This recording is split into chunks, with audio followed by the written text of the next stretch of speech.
The Trump campaign saying it's been hacked by what it is calling foreign sources who are trying to interfere in the 2024 election. I'm joined now by CNN contributor Lulu Garcia-Navarro and CNN political commentator S.E. Cupp. It's great to see both of you here on the Saturday afternoon. S.E., let's start first with you. There are shades of 2016 to this, as our reporter Jeremy Herb was just kind of laying out. And we have known that foreign actors want to interfere in the U.S. election. Yeah, I mean, this is a huge problem. It's not a problem that we're unprepared for, but it's good to be a constant reminder that hacking, disinformation, this is a big part, especially by foreign entities. This is a big part of why, as voters, we need to be really educated, diligent, vigilant, all the things, because so much information is flying at us from so many different places, especially on social media. It's hard to know what's real. It's hard to know what's fake. And now with these leaks, we're, potentially getting access to things that we're not supposed to see. Any campaign would be very upset to learn that their sort of, their secret weapon, the plans that they have are being shared potentially with the press and then potentially with voters. Right. And it still remains to be seen. It's very early in all of this. What was in this hack? What are in these documents? Lulu, former President Trump famously asked Russia in 2016, Russia, if you're listening, find Hillary Clinton's emails. Now the Trump campaign has been hacked. If you're the Trump campaign, how serious of an issue is this? How concerning is this? I mean, it's hugely concerning, not only for the Trump campaign, but for any American. I mean, this, if indeed it is a foreign government trying to interfere in our election, we should all be concerned about that. I think Politico at this point has been very judicious in reporting about getting these documents, but so far not distributing them and telling law enforcement about this so they can investigate it. I mean, the Trump campaign is trying to spin this, saying that this is potentially Iran trying to attack former president's campaign because of his own actions. We don't know really who is behind this yet. We do know that America has many enemies. We do know that there are many countries in the world that want to interfere in America's elections: China, Russia, North Korea. I mean, the list is very, very lengthy. And we all, as Essie was saying, need to be very vigilant. Yeah, and we will certainly be following the story as we get more information. It is truly a breaking story at this point, with new information coming as the minutes and hours go by. I want to talk, Essie, a little bit about this campaign and the strategies on both sides in particular. We saw the former president holding that news conference this week and then this rally last night. He's really been going after Harris, questioning her blackness, questioning her intelligence. I want to play a clip and then ask you a question on the other side. Kamala is grossly incompetent and, in my opinion, has a very low IQ. But we'll find out about her IQ during the debate. Okay, let's find out about her IQ. So, Essie, both of these campaigns want to grow their coalition. That is how you win a race. More voters vote for you than the other person. So I'm curious why the former president thinks that attacking Kamala Harris in this very personal way is going to bring in new voters. Do you think that's a good strategy? Yeah. No. And listen, I host another show on another network called Battleground. And the point of it is to talk to swing state voters. I talk to them every day, and they don't care to litigate Kamala Harris's race. They don't care about childless cat ladies. They have problems and they want solutions.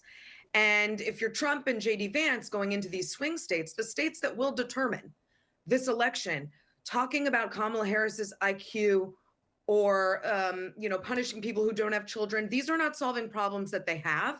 And in fact, a lot of swing state voters, especially women, are turned off by these very personal attacks. So there's a reason why voters in swing states, many of them are uncommitted, undecided. They are waiting for solutions to problems that they have. Trump is not offering that yet. Harris and JD Vance, for their part, have not yet laid out their agenda either. So, everyone's kind of waiting for the substance of this election to kick in. Trump seems very sort of scattered with Harris now on the Democratic ticket. And Harris Vance are obviously just getting in and just getting started. But they also need to tell voters. We're not just a campaign of vibes, right? We're gonna solve some problems. Here's how.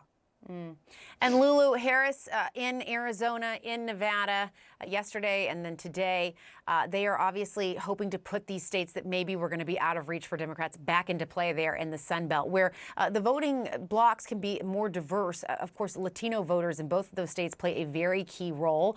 Latino voters are not monolith. Of course, they care about independent things and different things. But how impactful do you think yesterday's endorsement from the League of United Latin American Citizens might be to this race in those particular states?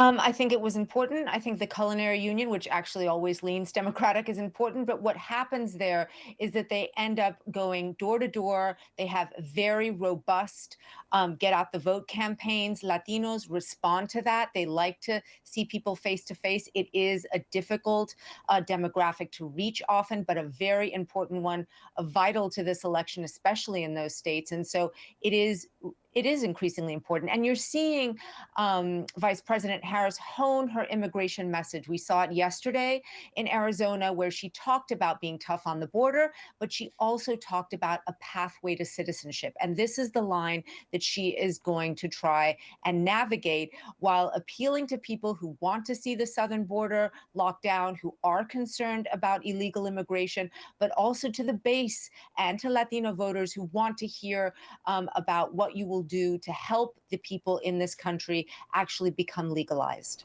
And what I keep hearing from both of you and from so many people like yourselves who are experts and analysts that do talk to voters, they want to hear, SE, about solutions. They want to hear, they have problems. They want to hear what somebody might do about them.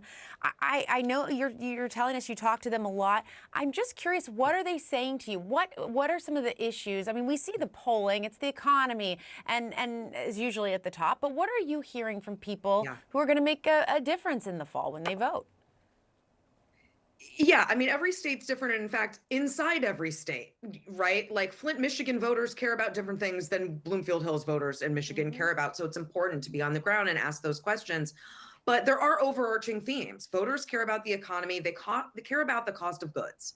That goes from cars down to groceries. They care about housing prices. We're hearing that as a consistent theme, especially in growth economies like Nevada, Arizona, North Carolina. These are big, big issues for voters. The cost of housing being sort of locked out of buying a new home or a first home is a common theme. We hear a lot about immigration and strengthening the border, strengthening lowering crime, making cities and towns safer.